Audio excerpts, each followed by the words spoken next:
इस्राएल की धरती पर एक समय ऐसा आया जब डर ने लोगों के दिलों को जकड़ लिया था।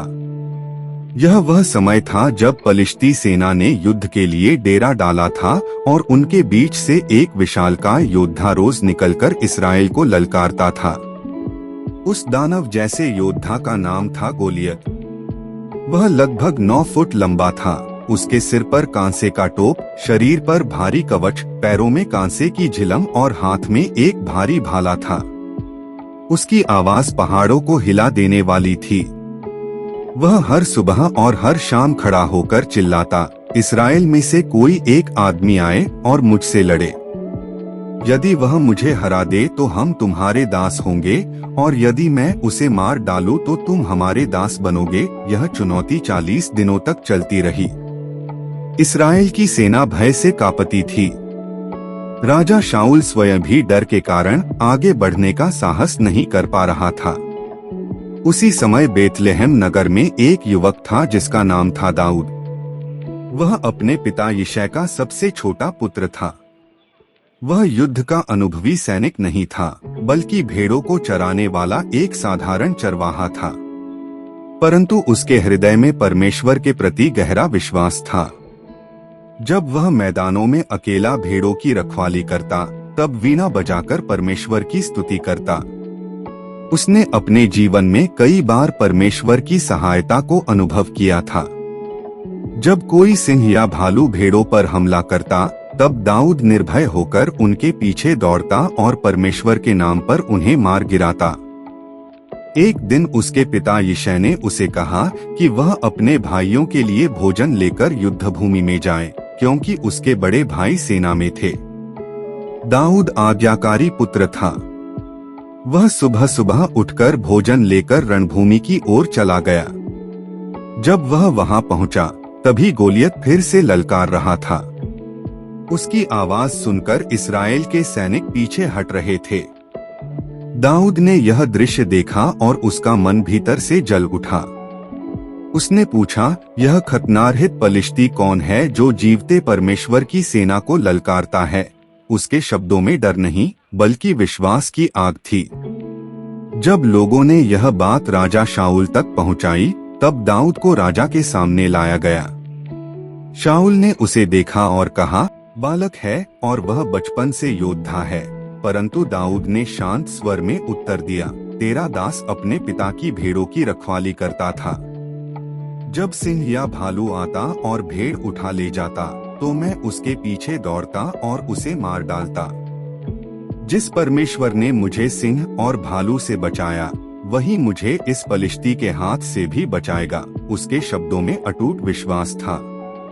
शाऊल ने अंततः उसे अनुमति दी और अपना कवच उसे पहनाने की कोशिश की, परंतु दाऊद उस भारी कवच में चल भी नहीं पा रहा था।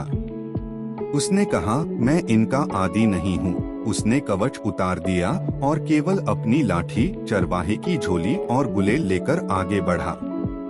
रास्ते में उसने नाले से 5 चिकने पत्थर उठाए और उन्हें अपनी झोली में रखा।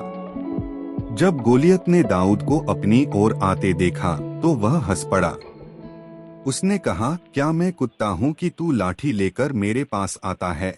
उसने दाऊद को श्राप दिया और धमकी दी कि वह उसका मांस पक्षियों को खिला देगा। परंतु दाऊद निर्भय खड़ा रहा।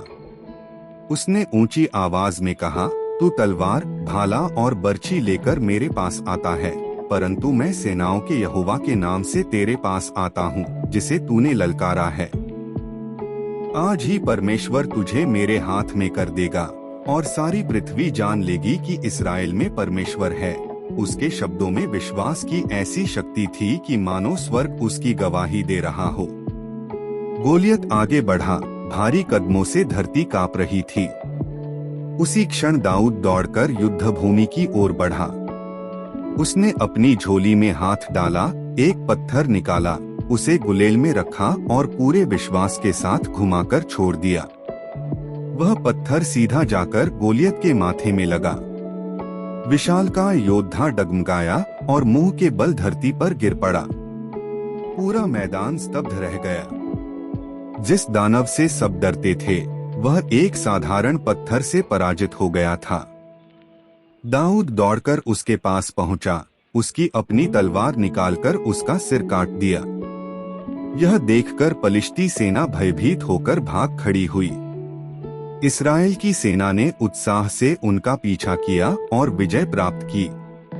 उस दिन सबने देखा कि विजय शक्ति या आकार से नहीं बल्कि विश्वास से मिलती है। दाऊद वही साधारण चरवाहा था, वही नम्र युवक जिसका हृदय परमेश्वर पर टिका था। उसने न अपना स्वभाव बदला न अपना विश्वास। वह आरंभ से अंत तक विश्वासयोग्य रहा। गोलियत वही घमंडी और अभिमानी योद्धा था जो अपने बल पर भरोसा करता था। कहानी के हर क्षण में दाऊद का विश्वास और गोलियत का घमंड एक दूसरे के सामने खड़े रहे और अंत में विश्वास की विजय हुई।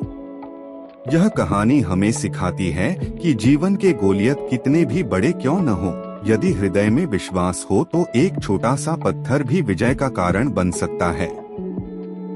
जब संसार हमें डराता है, तब हमें दाऊद की तरह कहना चाहिए कि हम अकेले नहीं हैं।